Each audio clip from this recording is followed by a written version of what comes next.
You're so funny. I know. That's why he You're loves so me. ratchet. Oh, I'm ratchet? Fuck Who's the one yeah. that has herpes again? Just talk out. Look, can you No, just back up? don't get out of the car, dude. Dude, yo. Yeah, yo, what do you yo, think's chill, gonna chill. happen? Yeah, you're not like that no more. You called the cops on your ex-boyfriend. I'm sure you've heard in your travels a story or two where a breakup went poorly, and there's a million and one things that can go wrong in these exchanges because they're so emotionally heightened. And today I have 3 more stories where things did not go well, and I'll be offering up some commentary and some of the context and research and kind of things going on behind the scenes psychologically in these exchanges between people. So my name's Dr. Jake. I have a PhD focused on domestic violence, relationship conflict, and I'm not sure why you're here, but I'm glad you're here. So let's get straight into the first one. Yeah, I'm the one that needs restraining orders. Restraining. You're so funny. I know. That's why he You're loves so me. ratchet. Oh, I'm ratchet? Fuck Who's the one yeah. that has herpes again? I'm really confused. Oh my god, dude. Wow, okay. Yeah. Bye. Let's go. So you know what? Let's go. I'll get the kids taken away from you. It's cool. I'll get the kids to. Okay. Bye. That was a lot in like 20 seconds there. So it's not uncommon for people, sometimes women, to weaponize kind of sexuality. So ratchet, I believe, is a derogatory sexual term. And then there was allegations of an STD involved as well. So like messy. And then the guy at the end kind of got like up in her space and used sort of that physical component to pressure her to leave, which is in don't do that, guys. Men were typically bigger and typically stronger than the finer sex. So, don't do that. You got to watch out when you're raising your voice as well, because, bigger people, and that's usually can be taken as physically intimidating. So I don't like that at all. So this characterological degradation, kind of labeling and using all that stuff, that's bad, obviously. Don't do that. And what it's doing is it's trying again to personally provoke somebody. The issue at hand was something to do with kids, maybe, I'm guessing, because that got thrown in there as well, where there's this institutional weaponization where people will use in these sort of these domestic violence arguments, they'll use an institution as this kind of force of power to, pressure somebody to do or to not do something. So law enforcement is really common. CPS is more common for parents because, people care more about their kids being taken away or their custody than being arrested sometimes, when their values of kind of freedom and, fatherhood or motherhood or parenthood are kind of more important to them. And our exes know that, about us, what's more important to us. But then there's other institutions that will get thrown in there sometimes that I've seen, like schools, for example, like, Johnny's going to go to school and the teacher's going to find out about you, or even churches as well, like the pastor's the priest, whoever, this religious leader is going to find out about you. So there's that kind of institutional weaponization or escalation that happens as well. And again, it's a pawn on the chessboard to try to get that person to either escalate, so they'll do something stupid and you have that on them, or it's to just, make them feel bad in terms of kind of having that dominance or power, in that struggle as well. And this form of psychological aggression is often pointed to in the research as more impactful and harmful than the physical side of things. For example, the accusations of the ratchet and sexualization, STDs and stuff. Again, that's going after someone's character, and this character assassination or attacks are, it's gonna keep escalating things. And this is only chapter 1 of God knows how much lore that will come through with this. And again, I always have less professional patience with people who start bringing kids into it. Like when she brought in the children, using the children, getting them taken away from him. We don't know what the context there is, but not cool. Not gonna win a lot of new friends that way. Talk to you about what? He's my cousin. I didn't cheat. Riri, you Dominican. He's a full-fledged black guy sitting in the living room with his boxers on. You're done. I'm not fucking. You're done. No Spanish. Please. Dude, stop hitting my car. Move. Go. Move. What? Get away from my car. Get the away from my car. Move. Go. Can you please go? Can you please go? Open the door, Dude, bro. can you please go? Can you please? Oh, You can't get your fingers zombie in it. hand here. You're You off do that. camera. I'm going to put this Stop on. recording me. No. Get away What from are my you car. gonna do with that? Take I it to gotta- jail? What you mean take you to jail? You cheating with a guy. Vamos a hablar, por favor. Let's just talk. Let's just fucking talk, please. please. What is it talk about? What's there to talk about? That he's my cousin. I don't think anybody believes. Yo, you look crazy. Open the door. No, get away from my car, yo. Like, you gotta go. You bugging. I got you on camera. I'm gonna break your car. I gotta go to work, yo. I gotta go. I gotta go to work. Move All the away cops, from dude. my car. Stop recording.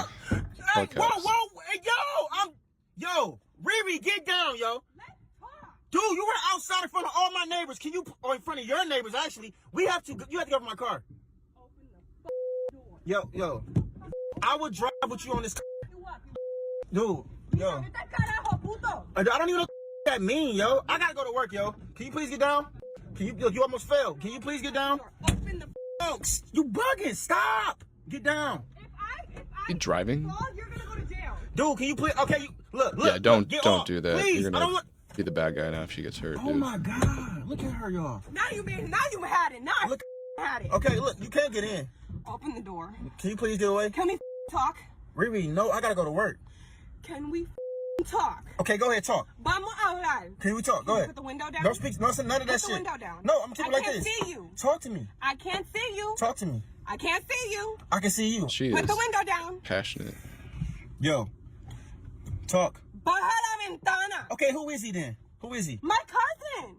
Ya yo te dije, habla español. Es mi primo. Riri, you are Dominican. How is he your cousin? The dude was blacker than me. Just stop recording me. Can we just talk for a No, second? we done.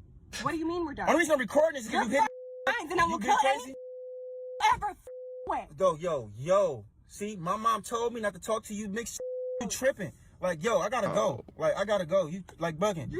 Oh no, I gotta go. No, Yeah, maybe come she's on, on Riri. I don't something. want to. Dude, get off the car. Dude, oh my God, bro, I will go to work with you on the car. Are you gonna fall? What a goofball. Don't do that. Get off the You car. gonna fall? If I fall, Get off the car, Don't drive if you're in the situation. dog. Please, like, yo, I gotta go to Unless work. they start breaking You making me windows. late. The weapon Yo. or something. maybe. No, back up. Just back up. Just talk out. Look, I'm gonna let you go. can you No, just back up? don't get out of the Can you car, just back up? dude. Dude, yo. Yeah, no, what do you Yo, think's gonna chill. happen? That was something else. Okay. Don't get out of the car. I'm sure, like, the phone got knocked out. You stopped recording and called the cops, because, yeah.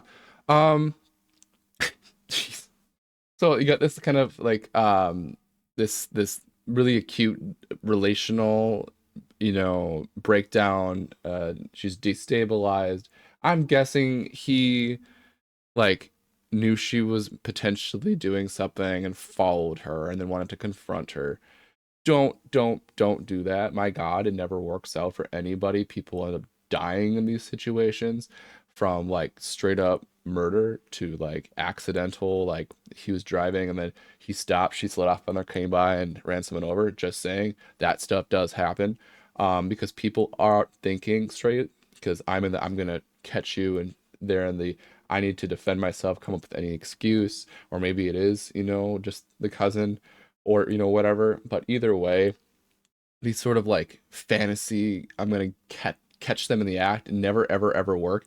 And then what you have here is she's doing we need to talk, let's talk, whatever it was. That's this anchor point where somebody fixates on something when they're in a traumatic, emotional, kind of like they're cornered, fight or flight state of mind, and they'll kind of repeat the same sort of thing over and over. So that's what that is in a nutshell.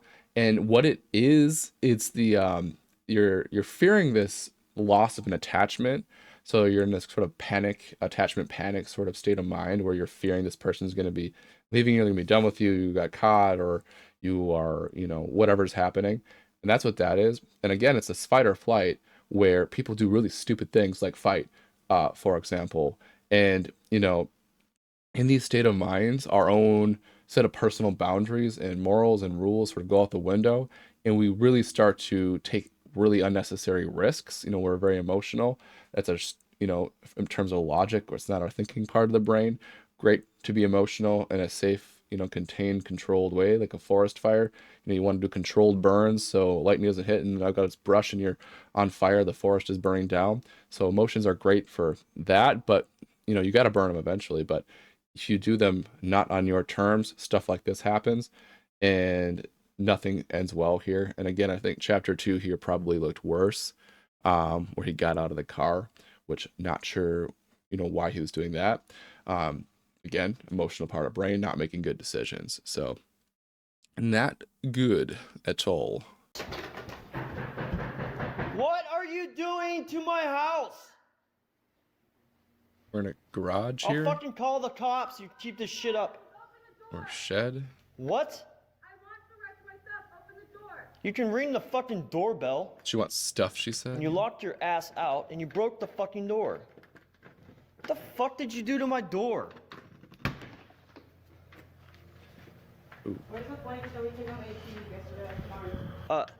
You ever heard of a fucking doorbell and not banging on the door and making dents? I'll make sure I record this so I don't fucking you trying to break my stuff. I didn't break your stuff. You just was kicking the bottom of the door. You were- I didn't make any dents to it. You were Did kicking my door. Yes. There's a doorbell outside. Listen to this. You ready? Because I couldn't hear you. You ready for this? Okay, I'm not used to placing the doorbells, thank you, so fuck off. Why are you getting mad at me? Because I She's joked just around leave. this morning? This isn't safe for anybody. I do. Good call. You're, What was you're that? just- He just kind of It's not psycho. pushed I'm the protecting. door on her there. It's psycho that you record people. I'm protecting myself. Hold on a second. Doesn't want to be recorded, that's against the law, so fuck. It is not against the law. Depends on the This state. is private property. Okay, so I'm giving you private property. Well, if you're on your own property. Public property too. In the public, I can. Everything that you did. That No, I'm depends on the recording state. this because if you Not legal call the advice, cops on just- me, I have proof. I'm not calling the cops. I'm States not are like different. that anymore. Yeah, you're not like that no more. When people try to physically You called the cops on your ex-boyfriend. Okay. So the recording thing, not legal advice. Different states are different for one party or two party consent, meaning do both people have to agree to record or not? It's very different. And then versus private and public, I'm not a lawyer. A lot of things going on here. I want to call out kind of her.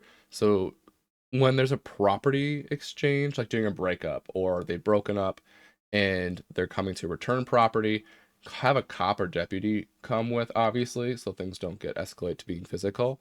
Very common for a domestic violence incident to happen. Domestic violence isn't when they're just still together, it's current or former romantic partner, for example, in many different jurisdictions. So, in a rural area as well, it's more common to have less resources. In other words, there's less neighbors nearby. People need cars to get anywhere close to civilization. There's limited, cell phone service, etc. And there's some research out there that shows that, I think it's 3 times less. They have less resources, and people in rural areas. I worked in a rural area professionally, for example, still do. Is you're further away from help essentially, and you're at higher odds for things to continue to be bad and not get help and get sort of caught, or things are more severe in more rural areas compared to more urban or suburban areas. So that's red flag going off for me in terms of vulnerability as well. And then, so the scenario here, from what we know, there's her and then there's him, and we don't have limited context. And I'm thinking that she just showed up to get this property back, and it seemed like one item, and banged on the door, and he recorded himself. That's a common way that people sort of prove to any potential law enforcement involvement about what actually happened.